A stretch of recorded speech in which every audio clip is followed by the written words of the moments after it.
right, Nick, we kept talking all about the officiating coming into this game. This doesn't seem to be the theme coming out of this game. How did the Warriors take care of the Rockets in Game 2? And credit to the officials. The officials were not part of the storyline. They did a great job. It was a fairly officiated game and a well-called game. But to answer your question, they came out ready to play, and the Rockets did not. Rockets down 15 points halfway through the first quarter. From that moment forward, they outplayed the Warriors. They tied them in the second quarter. They won the third quarter. They won the fourth quarter. But when you start the game in the first quarter with 9 turnovers, when you allow 8 offensive rebounds in the first quarter for your opposition, when they're not a great offensive rebounding team, when you're sloppy with the ball, when you only make 2 two-point field goals in the first quarter, and your opponent, the 2-time defending champ, they're the team that comes out hungrier. They're the team that comes out more desperate. They're the team that comes out where every defensive possession, it's rotations and people meeting you at the rim. To be totally honest, you deserve to lose. The Rockets were fortunate to be in the game after the first quarter, to be in the game at halftime, to have it within 3 points late in the fourth quarter because they didn't have the sense of urgency the moment required, and they didn't come out like a team that felt that the way they had spoken the days leading up to the game. We should have won Game 1. We were the better team Game 1. They came out like a lazy January game. Okay. And now they got into it, but you can't give the Warriors 6 minutes to build a lead. You can't give this team an edge in that building. So the Rockets had legitimate complaints after Game 1, and they undercut a lot of that with how they came out in Game 2. The Warriors played fine. They didn't play a great offensive game. Steph struggled again. KD was the least efficient he's been in this entire incredible 6-game stretch, and the Rockets couldn't take advantage because early in the game they were throwing the ball all over the gym, and they're letting Alfonso McKinney get tip dunks on putbacks because nobody's boxing out. This is a really disappointing effort in the first quarter for the Rockets. They weren't able to overcome it. Yeah, they didn't make the type of adjustment you would expect in game number 2. You would expect a little more desperation from the Rockets in game number 2 because you don't want to go down with the Warriors having the home court advantage. But I like the fact that Kevin Durant talked about some of the things in series number 1 that was a problem for them against the Clippers. Number 1 thing was losing at home. So that was an emphasis for them coming in. We're going to make sure that we protect home court. And they came out because this is not about playing great basketball. This is about being efficient under the most amount of pressure and be able to get to your spot on the court and be able to make shots. You got to give a lot of respect to Golden State because coming into this game, yeah, all the conversation about the referees, I didn't think the game would be about the referees. They had 3 veteran refs in there because ultimately the guys on the court are going to make the difference. Houston, with Harden being injured earlier, man, they were kind of lost there for a little bit. Their bench, actually, if there's something to be encouraged about, their bench after 2 games, because Rivers was hurt in game number 1, didn't play. You could see them missing that. But they struggle offensively if Harden is not playing at his highest level. And to me, it's hard to be a championship team when your number 1 threat is James Harden and the way that people are playing him in the playoffs, where it's becoming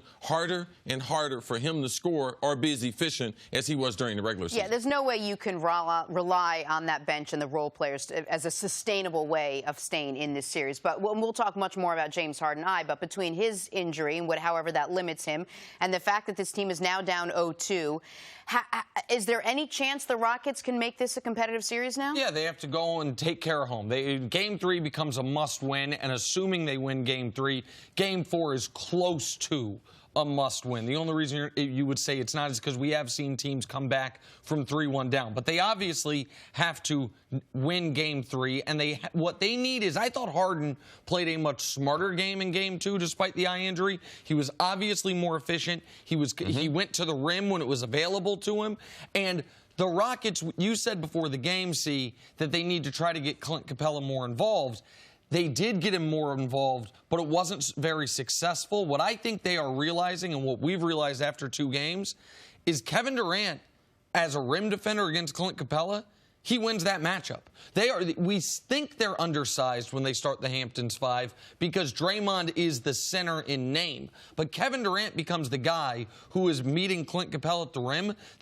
Clint Capela is not much stronger than Durant. He's not any taller than Durant. And Clint Capela got dominated in his matchup last night, and it didn't help that the Rockets, while Austin Rivers was good off the bench, Daniel House, who had been one of their top reserves, he played 5 minutes early and then was relegated to the bench for the rest of the game because he wouldn't box people out because he wasn't doing his job. Iman Shumpert came in the game, and he thought he had the neon green light. 4 minutes, 4 3-point attempts, go to the bench. So the Rockets can do things better.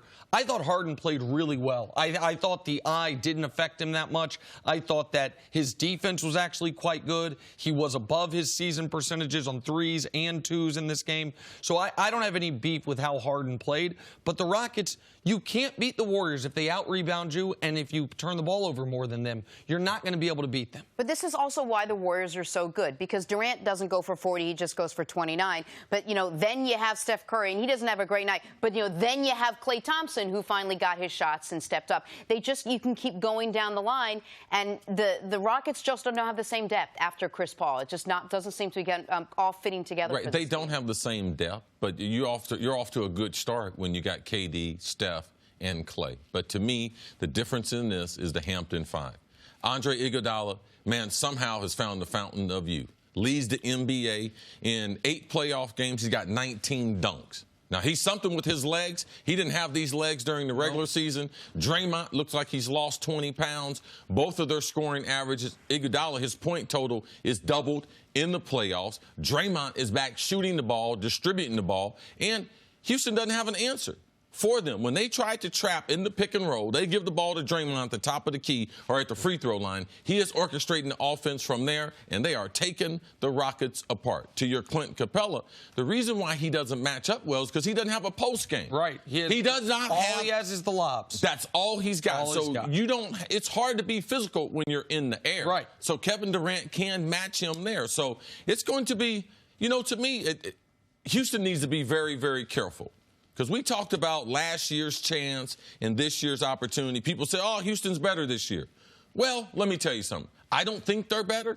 Matched up against Golden State, seeing 2 games. And let's not forget last year, they got the 3 wins. So to me, last year, was that really the best opportunity? And now looking at with them down 2-0, I would agree with what my opinion was several days ago, that last year's opportunity, I believe, was the one that they missed out on. Last year's opportunity could end up being the best opportunity they have, even if this ends up being the best team that they've had. But, yeah, you can't just toss the ball down to Capela and ask him to go to work. His only offensive move is a tip-in or a lob. Or when James Harden on pick and roll, he rolls the basket in a lob. But to your point on the Hamptons 5C, the numbers are jarring on it. Just look at it. They played 96 minutes in the series, 48 with the Hamptons 5, 48 with any other lineup. They are dominating the Rockets on the offensive end and overall with the Hamptons 5, and the Rockets are beating them with any other lineup out there. The difference between this year and this series and previous years is they were never playing the Hamptons 5 half the minutes. You would see the Hamptons 5 in key moments. You'd see them for the final 6 to 8 minutes of a game. But if they're able to play, if that is sustainable, if you can play those 5 guys in half your minutes, and they're starting the series as they did in Game 1 with those 5 guys. They didn't go to that until, I think, Game 4 of last year's series. Yeah, the Rockets are in trouble. On Draymond and Iggy, Draymond's got an all-time great NBA quote. He said there are 82-game players and there's 16-game players. I'm a 16-game player. Meaning 82-game regular season, 16 wins you need for the playoffs. He and Iguodala right now look like they were operating in second gear throughout the regular season, and they revved it all the way up to 5th for this series. Iguodala had the first 3 free throws baskets of the game for the Warriors, and they were fine with it. Those 2 guys have been great in this series. All right, Warriors jump out to a 2-0 lead in that series.